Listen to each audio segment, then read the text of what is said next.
Hello, it's Nikki, and welcome to part 1 of 5, all around speaking. I am celebrating a very special anniversary this week, which is I have been a paid speaker for 25 years, and I want to share with you 25 reasons. I know you're like, what?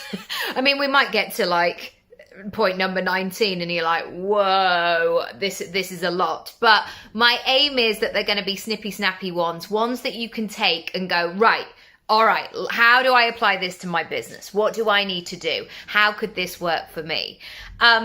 Throughout this series, I am also sharing a 25% discount on Speak Up.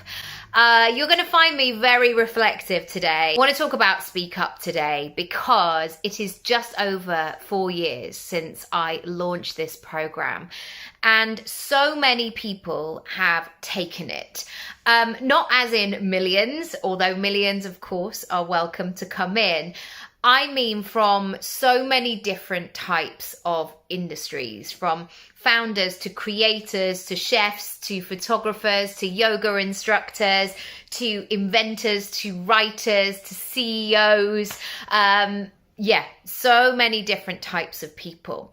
And I feel so passionate about this work. And there's something about this 25-year anniversary where I really look at this, not in a told you so way, because that energy, that attitude is not welcome round here, but in a, I knew it from every part of my being. I don't know if you were the same as me, but I was often, surprise, surprise, told off for talking in class, told off for talking like, come on now, come on, eyes down, stop, dip, dip, dip, dip. It was all of that stuff. And I get it, of course. If you're trying to teach 30 people and you've got 2 kids, me and my pal, yakking on in the corner, that's not going to help anyone. But I also knew that from being a little girl, I could talk to anybody about anything. I knew that I could communicate ideas. I knew I could tell stories. I knew I wanted to be an actor. I knew that I wasn't necessarily getting everything that I needed. And I knew that I would have to be an advocate. I knew that I would have to use my voice, because certainly growing up in lots of environments that I was in, I didn't necessarily feel heard. And if I did feel heard, I wasn't necessarily agreed with. I was somebody who was definitely like walking outside the lines.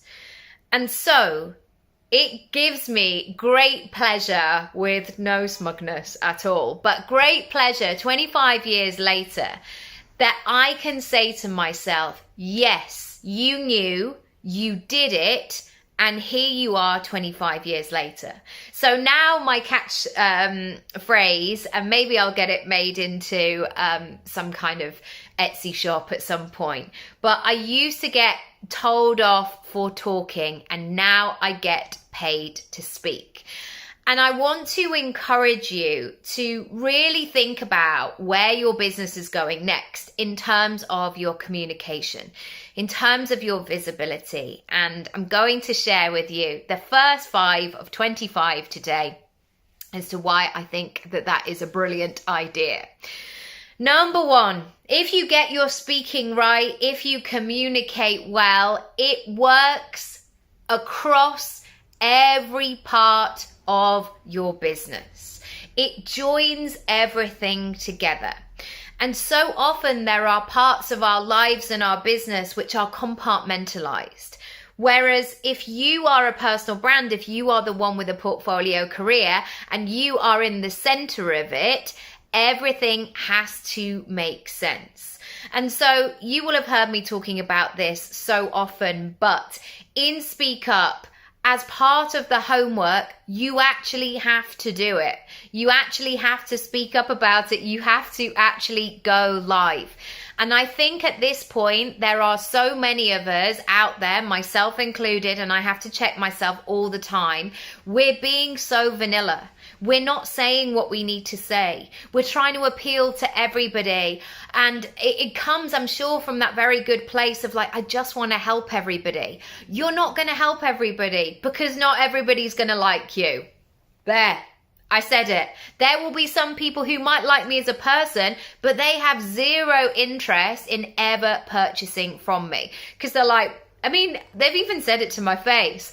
You know, friends or husbands of friends, mentioning no names, but they love having a beer with me. But as soon as if I came to my business, they're like, yeah, but are you still doing that? Is that like a thing, coaching? You know, it's one of the greatest, fastest rising industries, but there will be still some people out there going, is that still a thing? Is that, you know, whatever.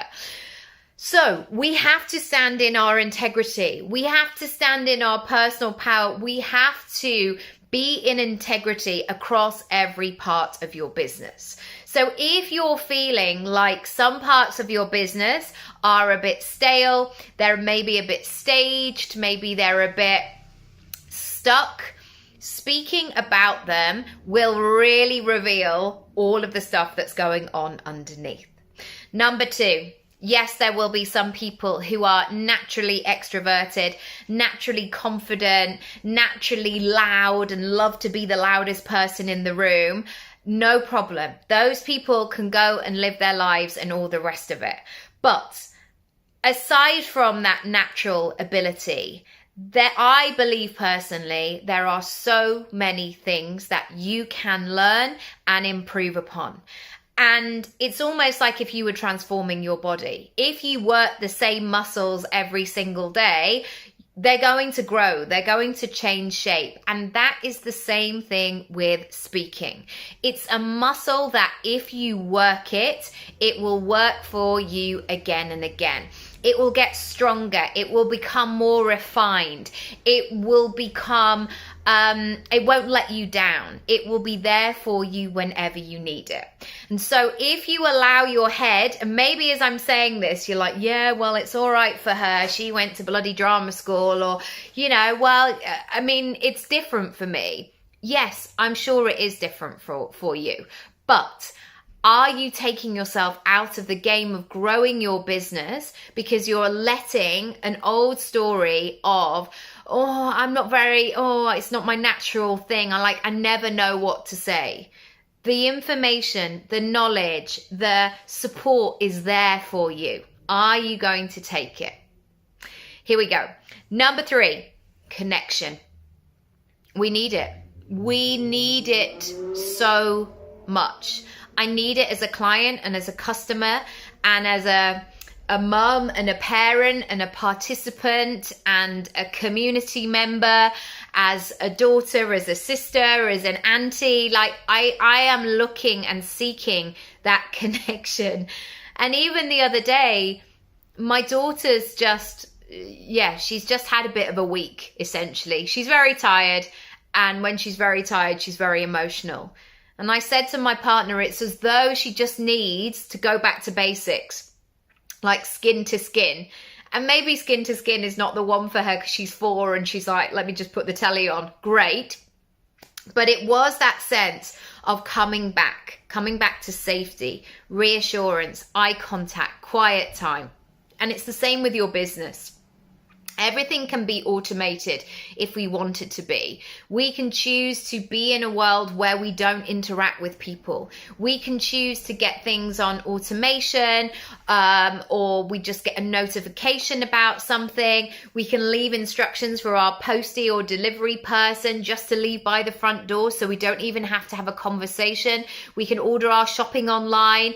We don't have to go anywhere or do anything with anyone if we don't want to. But I do want to.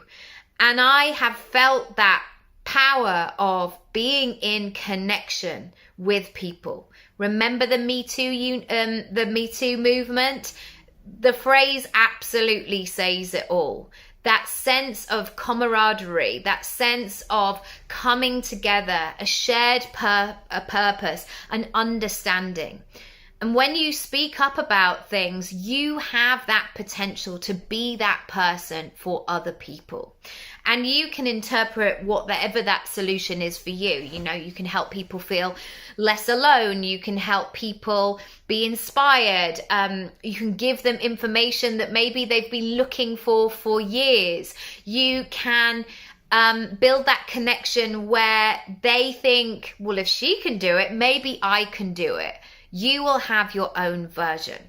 But when we are in a time when the world wants to automate everything and take humans out of the experience, out of the process, to quicken things up, to get us more and more reliant on our technology, on our phones, and being in our own spaces and not going places, you have that opportunity to build connection. And if you don't necessarily feel ready to step into that, like, I'm a connector, I can create ripple effects, think about what happens when you are privy to that, when you feel connected, when suddenly you feel cracked open and you have that sense of, I'm not the only one, or nobody has ever said it in that way before. It's usually an emotional response. Number 4, with your speaking, you can attract a global audience. And I think many of us forget this, even though we know it is the World Wide Web. It's really difficult to say. It's like, you know, when you question something like, is that what it's called? It is the internet, ladies and gentlemen. I still don't necessarily think about all of the corners in the world that potentially have access to my material. And it's only when I go into my podcast stats that it just blows my mind where people are listening, places I've never been to in the world, but yet my voice has been transported into people's ears. And yeah, I'm just sort of in awe of that. And I forget about it in the day-to-day basis, mainly probably because when I'm on social media, you know, I probably get quite localized information, or the algorithm gives me similar sorts of things. And so you have to remember the potentiality of a global audience, and you have that ability to speak up and share your message. Number 5, I'm going to say it again for those at the back. You can earn money from this. And I know people want to tell you nonsense about no budgets, or it's just exposure, or it'll be a great thing, great experience, blah, blah, blah, brilliant. Yes, there may be times when you do that for all of those reasons. But there will also be times where you are booked and hired and paid for being there as a speaker. And so if you want to build a reliable, brilliant, credible, additional income source, speaking is a fantastic way to go. Because once you've got all of these skills that I'm going to teach you in Speak Up, you've got them for life. You can hone them. You've got that process. You can work through it and edit as you go. If you want 25% off, check out the link down below. You don't need any promo codes, but the details are down there because it will close on a certain date. Have a look. Any questions, let me know, and I'll see you tomorrow for part 2. Bye.